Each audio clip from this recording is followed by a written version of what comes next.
I'm going to start out with a spall this time.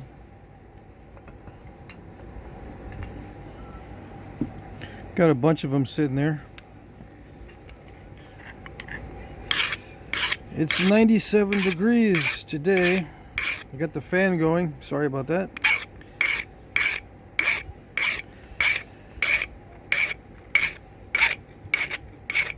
You won't be able to hear all the conversation easily unless I yell into the microphone.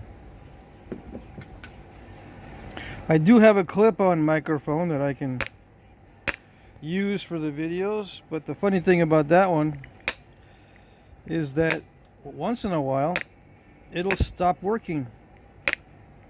It's not battery operated, it's just using the juice from the camera phone, but still it'll stop working.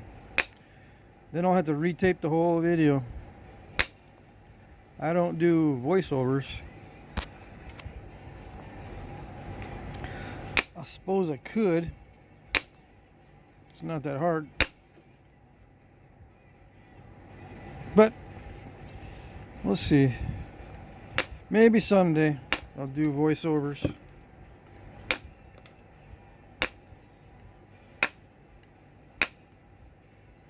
So what is this stuff? This is more of that Buffalo River. I still have a lot of pieces this size and smaller. I gotta start napping the smaller stuff.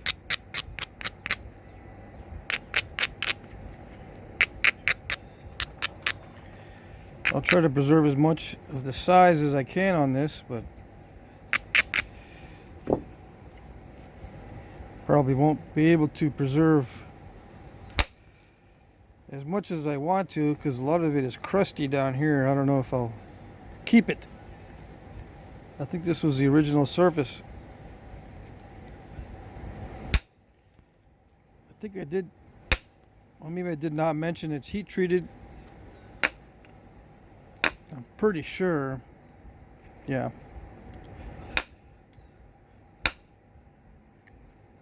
This stuff is really hard to nap when it's raw.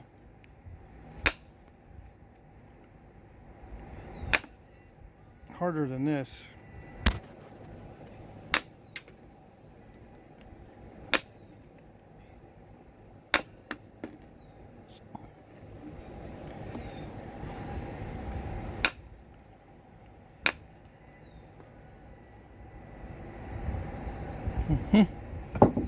Straighten it out.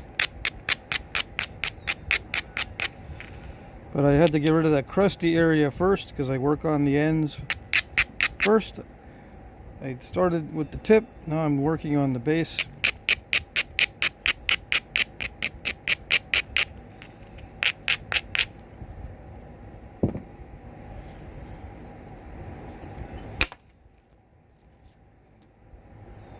Yeah, that indirect percussion is good stuff.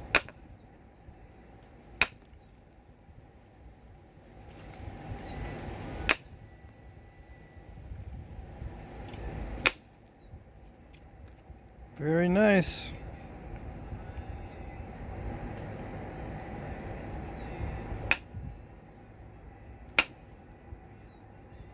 So you guys are ready for your Wednesday flint napping fix?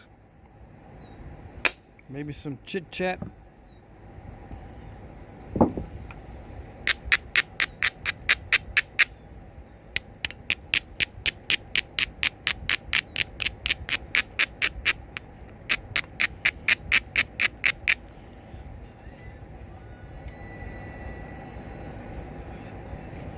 Place your bets as to where I'm going to hit next. That'd be something, right? There's betting on almost anything.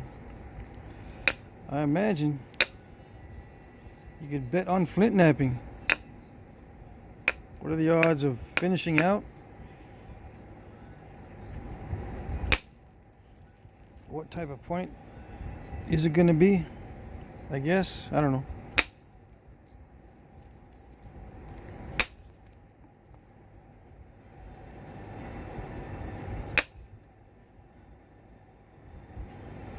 You guys ever cover your eyes and don't look at the title so you can be surprised about what it's going to be?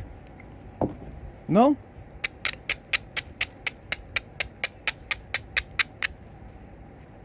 Maybe I'll stop putting the name of the point in the title. Yeah.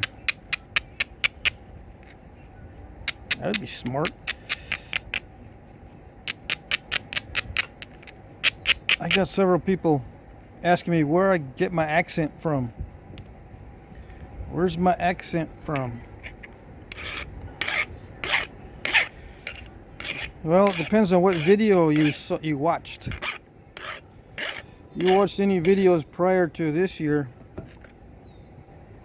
Well, let's see. Let's say 2 years old or older. I speak with the same accent the whole time.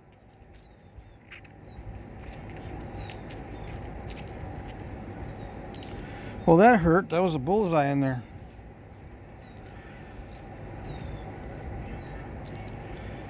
Wasn't supposed to do that. What happened? I think it was just an overly aggressive flake. Yeah.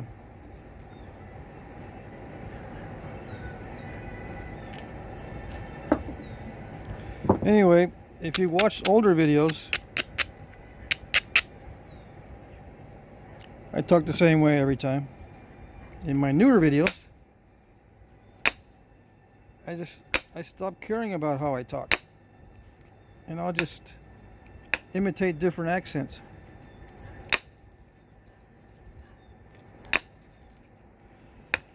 Now, what can I possibly make of this little piece?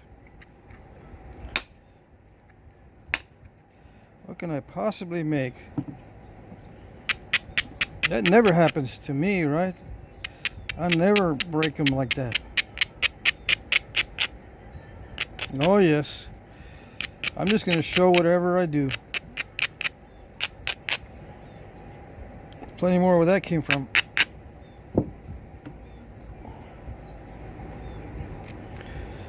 And I'm not going to stop being aggressive with it, because then I usually end up with lots of step fractures if I'm not aggressive with it.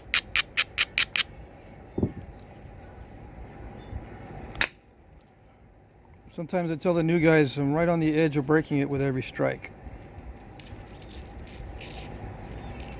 How much of an overshot is that? Let's see. I didn't lose too much.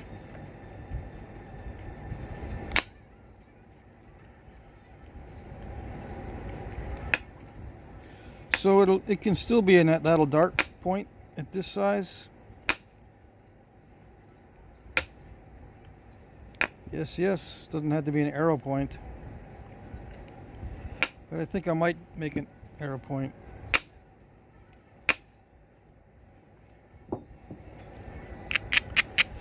thinking maybe a Catahoula style. Easy peasy.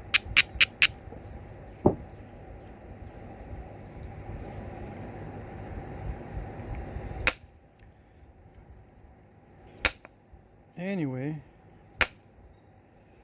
I've lived all over the US, kinda, sort of,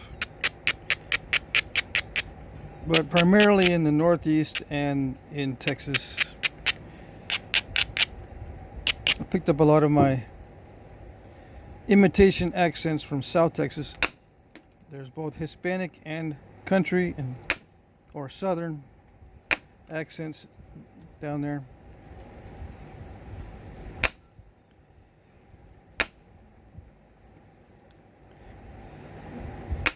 Both are kind of unique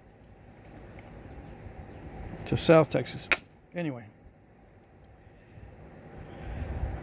let me see.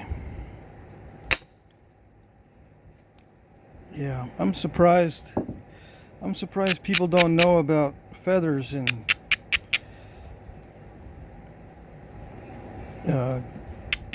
game bird laws, migratory bird laws, regulations on migratory birds. If you don't know, you got to be careful. I mean, chances are they're not going to enforce regulations unless you're doing something else wrong. Then they'll see what else they can charge you with. If you're doing reckless boating or something, and you end up shooting some ducks or whatever.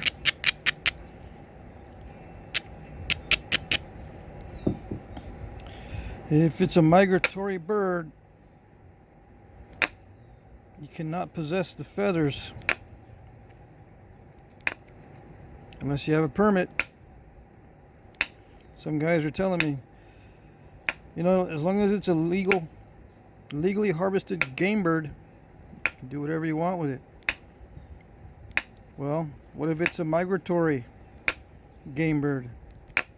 Can you do whatever you want with it? Well, you can, but you can still get in trouble. Oh yes. I wrote it down too. I wrote down the U.S. This is a federal law, right? Migratory Bird Treaty Act of 1918, or MBTA. Now, I'm talking about this stuff not because I like those laws, not because I'm an advocate of the abuse of those laws against hunters and collectors of feathers and all that. I'm letting you know so that you won't be surprised. But the migratory bird, no, it's a bird, let's see. I've looked at this 100 times, I still can't remember. Migratory Bird Treaty Act. If you don't know about the Migratory Bird Treaty Act, I suggest you read up on it. There's over 1,000 birds on that list. Over 1,000 birds. And I bet you one of those, at least one of those, will be something that you can hunt in your area that you think you can do whatever you want with after you legally harvest it or legally shoot it. Some people get bent out of shape if you use the word harvest for animals. Okay, so if you lawfully shoot it and it's on the bird list of over 1,000 birds, you can't just do whatever you want with it, not without a permit. Now, what are the exceptions? Who gets permits? Well, I did look into it one year. It appears that taxidermists and fly tyers for fishing, when you tie the flies for fishing, those two professions can obtain a permit to use those feathers or to possess them that I know of. I don't know of any other permit other than the fly tyers or the taxidermist. Might be some other ones, some other professions out there. The zookeepers, I guess. Rehabilitation centers, I suppose. Falconers. I can't think of anything else, but just be aware. I'm just letting you know.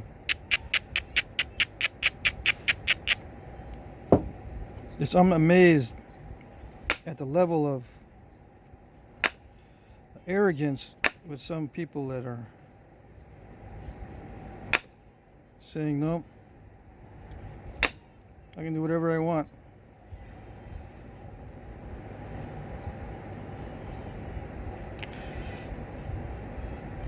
It's a shame that these laws are being abused. They're messing with the laws right now. They're messing with the game bird. No. They're messing with the Migratory Bird Treaty Act this year, this year.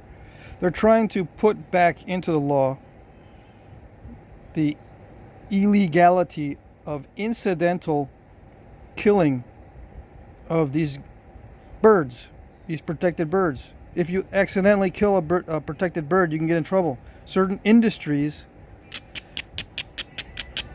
that are hazardous to birds can be fined or whatever for just incidentally killing these birds. Now, a couple years ago, or no, it's 2022. I suppose a couple years ago, they they relaxed the law on the incidental death, like the accidental death of these birds, but they're trying to put it back in. So they took it out, and you were not responsible for accidental or incidental death. But now they're trying to put it back in. So they're messing with these laws. So you got to be aware of these things, because this is the kind of thing that'll creep up on you when you're into primitive skills. Put a damper on your day. Now, if you're a Native American, you have an exception, especially when it comes to the ceremonial birds, eagles and hawks and stuff like that. You are able to possess the feathers for certain purposes, ceremonial and that sort of thing. But regular people like me, I get caught with a migratory bird feather, I can get fined. And if I have a bunch of them, like if I'm going to try to resell them, I can have a lot of my inventory confiscated. I can be fined thousands of dollars because it adds up for each feather. Let's say I was selling arrows with feathers from protected birds. I can get in trouble financially. Yada yada yada. The list goes on and on.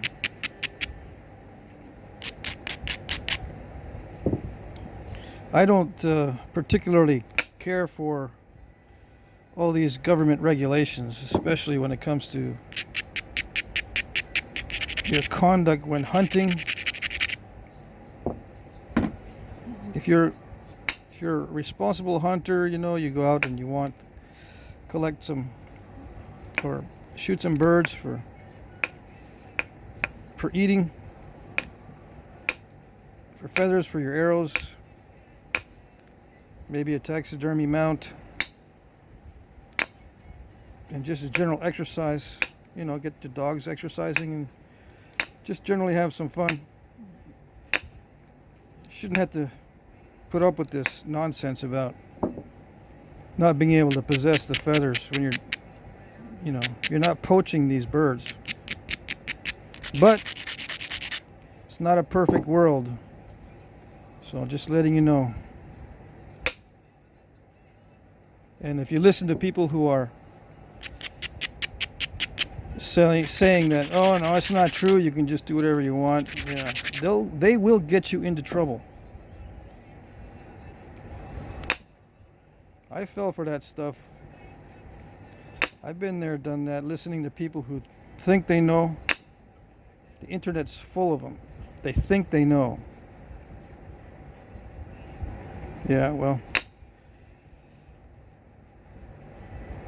do your own research. That's all I can say. I'll help you out by giving you a heads up.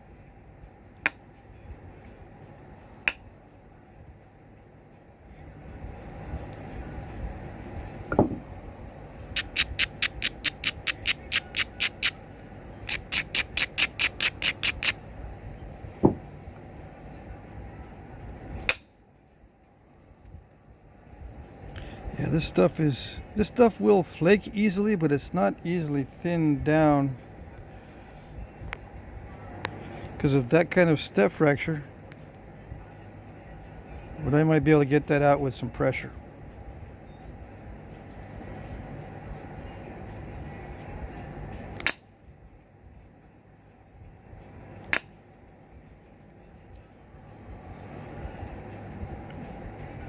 I wish I had some hunting stories to tell. My hunting has always been pretty straightforward.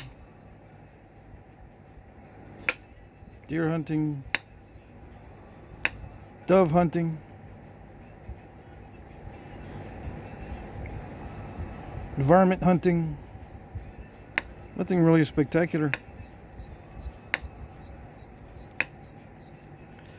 I do want to get into some coyote hunting eventually. I have not done that. I went wild hog hunting, but I didn't shoot anything. I just watched.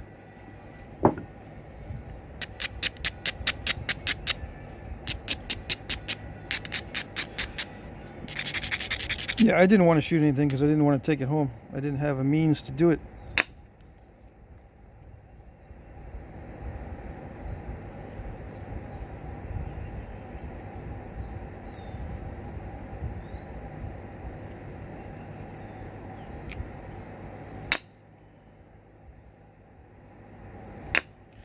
Anyway, yeah.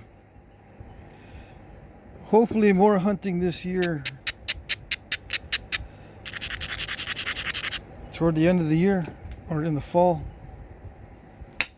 I'm gonna have to get my non-resident hunting license in Vermont or New Hampshire. Not sure. Maybe both. Maybe both. See if I can shoot something.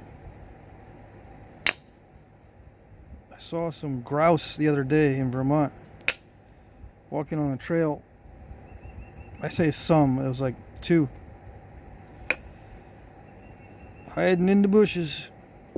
They flush out and make a big noise.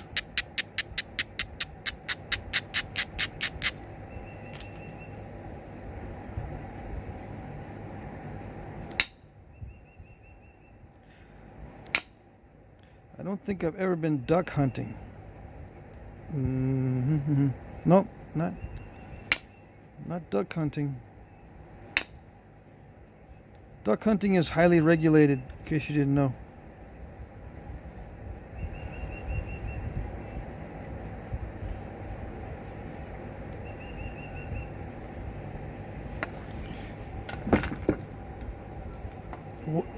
Telling you everything I know about hunting. I wish. I don't know that much. Every year that I go hunting, I gotta call somebody up and say, okay, what is the? I'm gonna go after some grouse. Let's say. What's the regulations? Anything new? How many? I mean, I got the pamphlet. I'll always get the pamphlet, the hunting pamphlets that they publish. State Fish and Game or wildlife departments. I'll get the latest publications and I'll review that stuff. I'll just confirm it with them. Same with the fishing licenses and all that. I'll confirm, is it safe to eat the fish? Especially, is it safe?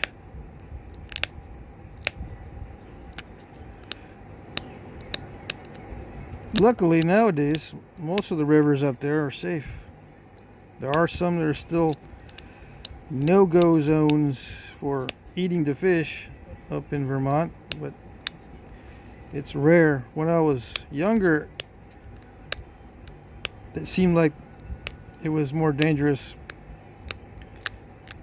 Well, it didn't seem. It was more dangerous because there was heavy industry pumping all kinds of pollutants in the water.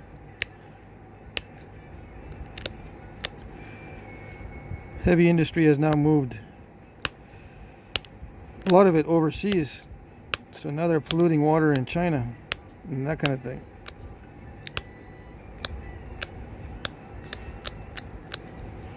Anyway,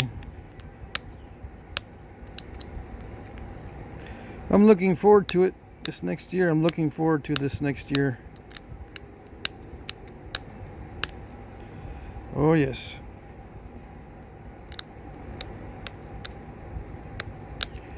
We shall see. We shall see.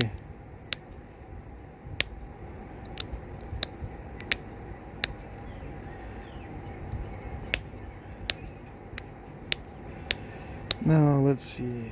What did I miss? Have I missed anything? Yeah, just the thing about the migratory birds. If it's a migratory bird, you got to be careful. Migratory. If I didn't mention that. Like, I think, turkeys and pheasants are non-migratory, I'm pretty sure. So the regulations are different. And yeah, pheasants are not natural or not native to North America or the Americas, period. But they've been here for 200 years, so there's wild populations and then there's farm raised, released populations. Then there's hybrid populations. You can mix, I didn't know this until I read it today, but you can mix a pheasant with a chicken and get hybrids.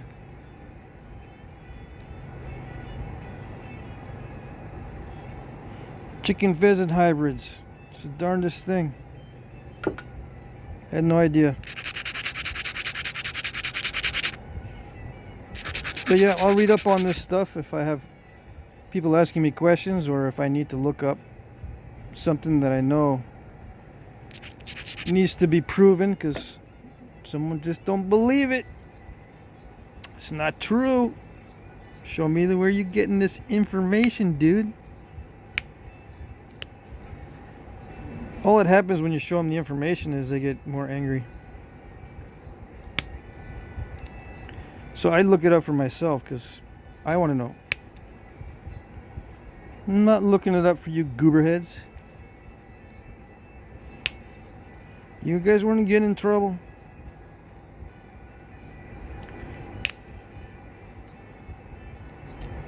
You guys want to ignore it and don't know who to vote for? Not saying who it is, but there's certain people that don't want hunters to hunt anything, and they start little by little.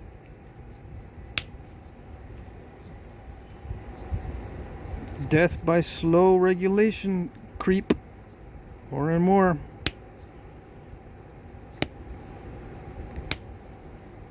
And if you keep an eye on hunting regulations, you know which people in government are not hunter friendly.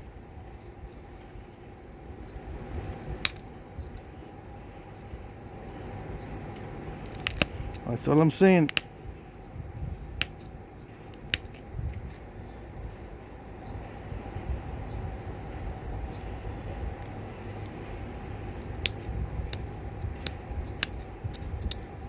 I think the flint knappers are pretty safe because they shouldn't be messing with rocks anytime soon. Although you never know. Endangered rocks, man. Never know. Yeah.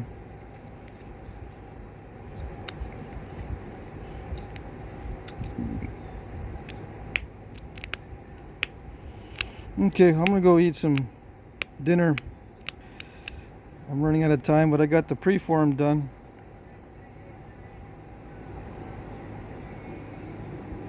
It's a hunting point just as it is. You can just glue it on with epoxy. Looks like a broadhead. Alright, I'm going to take a break, and I'm not sure if I'll upload part 2 right away. It may be much later tonight, but I will do part 2 or 3, however long it takes. Alright.